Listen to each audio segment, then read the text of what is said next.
છેલ્લા કેટલાક વિસ્તારથી અમરેલી પોલીસ સ્ટેશનના અલગ અલગ વિસ્તારમાં, ભાવનગર જે જિલ્લા છે તે જિલ્લામાં અલગ અલગ વિસ્તારમાં બાઇક ચોરીની ફરિયાદ મળતી હતી. અમુક ફરિયાદ અમારા પાસે અને મીડિયા થકી બાઇક ચોરીની ઘણી રૂજવાત આવતી હતી. તે બાબતે અત્રેથી ટીમો બનાવી તપાસ કરતા અમને એક સારી એવી અમારી એલસીબી બ્રાન્ચને લીડ મળેલ હતી અને લીડના આધારે અલગ અલગ જગ્યા તપાસ કરતા અમરેલી જિલ્લા પોલીસ અને અમરેલી જિલ્લા એલસીબી ટીમને કુલ બાઇક ચોરીના 25 ગુનાના ભેદ ઉકેલેલ છે. એમાં અલગ અલગ ભાવનગરના પોલીસ સ્ટેશન છે, સુરતના છે અને અમરેલી જિલ્લાના છે. તો આ બનાવના કામે અલગ અલગ 5 લોકોની ધરપકડ કરવામાં આવેલ છે. આમાં જે મુખ્ય 5 આરોપી છે, આમાંથી ભાવેશ વાઘેલા જે છે એ એનું સૂત્રધાર છે. સાથે સાથે એમાં સંડાવેલ નિલેશ ચુડાસમા જે છે એ પોતે જાતેથી મેકેનિકલનું જાણકાર છે, પોતે મિસ્ત્રી કામ કરે છે, ફિટર છે. અને આ લોકોની બાકી 3 લોકો સાથે મળીને એક એમો એ પ્રકારની હતી. બસ સ્ટોપ હોય અથવા માર્કેટની જગ્યા હોય, હોસ્પિટલ્સ હોય, તે જગ્યાથી જે બાઇક પાર્ક કરેલ હોય તે જગ્યા સમય જોઈને આ લોકો જેમાં ગાડીમાં ચાવી લગાવેલી હોય તે બાઇક અથવા આમાં જે એક મિસ્ત્રી છે એ જે ગાડીમાં ચાવી પણ ના હોય એમાં અલગ અલગ ચાવી આ લોકો જોડે હોય છે, એના થકી એ લોકો બાઇકની ત્યાંથી ઉઠામણ કરીને લઈ જતા હતા.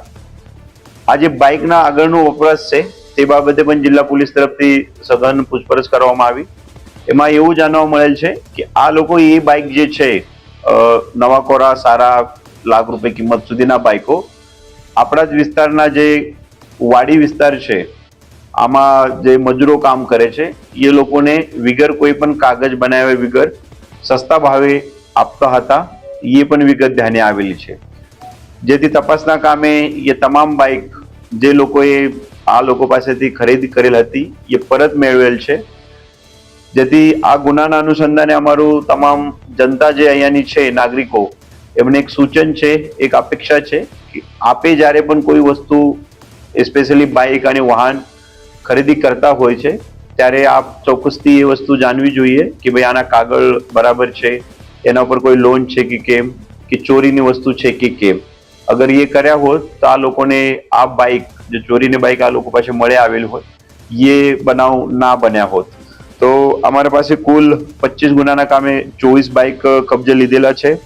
ગુનામાં જે અલગ અલગ વિસ્તાર છે, દામનગર પોલીસ સ્ટેશનના ગારિયાધર, સુરતના Uttaran, Palitana, Savarkundla town, Savarkundla rural, Mahuva town, Mahuva rural, Talaja, Alang, Bagdana, આમ કરીને અલગ અલગ પોલીસ સ્ટેશનના અલગ અલગ ફરિયાદના કામે જે મુદ્દામાલ છે અને જે ચોર છે એમને પણ પકડી પાડવામાં આવેલ છે.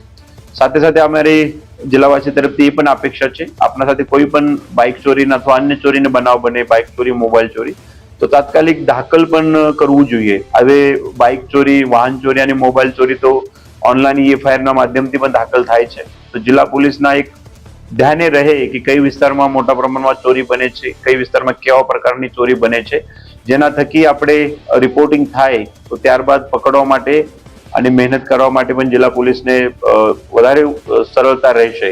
તે માટે તમામ નાઓને અમારી અપેક્ષા પણ છે કે એ રીતના એ પોલીસને સાથ સહકાર આપે.